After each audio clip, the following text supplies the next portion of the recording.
नमस्कार। सुबह सुबह वैसे भी अच्छी खबरें वो दुनिया भर में कम हो रही हैं, भारत के संदर्भ में भी कम है। तो जो कुछ अच्छी खबरें हैं उसकी जानकारी आपको जरूर होनी चाहिए। और अभी भारत के लिए एक बहुत अच्छी खबर आई है और वो अच्छी खबर है कि भारत संयुक्त राष्ट्र सुरक्षा परिषद का अस्थायी सदस्य बन गया है। और चूंकि ये एक अच्छी खबर है, लेकिन बड़ी अच्छी खबर का एक तरह से कहें कि ये उसके पहला बुनियादी जो मजबूत कदम है वो है। हालांकि इसके पहले भी भारत 7 बार संयुक्त राष्ट्र सुरक्षा परिषद का अस्थायी सदस्य रह चुका है। ये 8वीं बार होगा, 1 जनवरी से उसका कार्यकाल शुरू होगा। लेकिन इस बार जो वो सुरक्षा परिषद का अस्थायी सदस्य बना है उसमें कई चीजें हैं जो कहें कि महत्वपूर्ण है। जो सुरक्षा परिषद के जो सदस्य हैं वो कितने हैं? कुल 15 में से 5 हैं जो स्थायी सदस्य हैं। और ये स्थायी सदस्य हैं जिनको वीटो करने की ताकत होती है।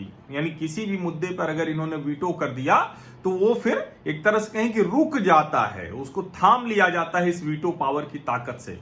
वो वीटो पावर की ताकत चीन के पास है, वो वीटो पावर की ताकत यूनाइटेड स्टेट्स के पास है, वो वीटो पावर की जो ताकत है वो है यूनाइटेड किंगडम के पास। इसके अलावा जो कहें कि फ्रांस और रशिया, यानी यूएस, यूके, फ्रांस, रशिया और चाइना। अब ये कोई छिपी हुई बात नहीं है, आप सब लोगों को ये तथ्य पता होगा कि जब नेहरू जी ने जब संयुक्त राष्ट्र संघ में सुरक्षा परिषद की स्थायी सदस्यता की बात चली थी तो भारत की सरकार ने उस वक्त दे दिया था। विजय लक्ष्मी पंडित जो उस वक्त प्रतिनिधि के तौर पर वो उन्होंने बोला था, तो उन्होंने ये कहा कि हम दुनिया की इतनी बड़ी आबादी वाले देश को ऐसे दरकिनार नहीं कर सकते हैं, और बावजूद इसके कि हमारा उनका संबंध अच्छा नहीं है। ये एक तथ्य है और जिसका खामियाजा हम आज तक भुगत रहे हैं। और इसमें कोई कहें कि अब ठीक है, उस वक्त अच्छी नीयत से उन्होंने किया होगा, भारत की सरकार ने, नेहरू जी ने और विजय लक्ष्मी पंडित जो बोली होंगी, लेकिन उस अच्छी नीयत का लगातार हमें दुष्परिणाम भुगतना पड़ रहा है। अब भारत लगातार ये कह रहा है और बहुत मजबूती के साथ कह रहा है कि भारत को संयुक्त राष्ट्र संघ की सुरक्षा परिषद का स्थायी सदस्य होना चाहिए। भारत के साथ 3 और देश हैं, इनको G4 आजकल कहा जा रहा है, ग्रुप 4, जो लगातार ये कह रहे हैं कि भाई संयुक्त राष्ट्र सुरक्षा परिषद का जो गठन है वो फिर से होना चाहिए। ये जो 15 सदस्य हैं जिसमें से 5 स्थायी होते हैं, यूएस, यूके, फ्रांस, रशिया और चाइना, और 10 अस्थायी हैं जो अलग अलग समूहों की वजह से बनते हैं। मतलब दुनिया में जो अलग अलग समूह हैं, जैसे भारत जिस तरह से अभी बना है अस्थायी सदस्य, वो है एशिया पैसिफिक समूह। इस समूह में जून में दावेदारी हुई थी, और जानकारी के लिए आप लोगों की कि इस दावेदारी में चीन और पाकिस्तान ने भी भारत का समर्थन किया था, क्योंकि कोई विकल्प नहीं था। एशिया पैसिफिक देश पूरी तरह से भारत के साथ थे, और अच्छी बात है कि वहां चीन और पाकिस्तान भी, उन्होंने भी विरोध नहीं किया। वो ठीक वैसे ही जैसे वर्ल्ड हेल्थ असेंबली में 62 देश हुए, 130 देश तक चले गए जो वायरस के मूल जांचने के लिए, और उसकी वजह से निर्विरोध हो गया।